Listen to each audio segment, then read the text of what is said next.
আমরা নানা রকম গাছ লাগাই, তার ফল পাই, ফল খাই, গাছে ফল হয়, বছরে একবার ফল হয়,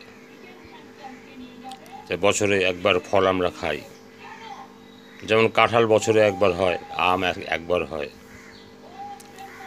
আবার জানেন তো 12 মাসই কাঁঠাল হয়, 12 মাসে আম হয়। আমাদের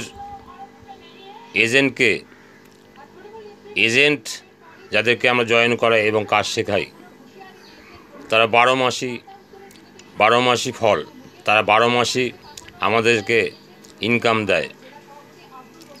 1 বছরের জন্য ইনকাম দেয় না, 12 মাস ইনকাম দেয়। যতদিন থাকে ততদিন ইনকাম দেয়। তাই সেই এজেন্টকে আপনার একটু যত্ন করতে হবে না? ও যদি একটু ভালো মন্দ খেতে চায়, খাওয়াতে হবে না? ও যদি একটা অ্যাটাচি গিফট চায়, দিতে হবে না? যে আপনাকে 12 মাস খাওয়াবে, 12 মাসই ফল, তাকে যত্ন করতে হয়।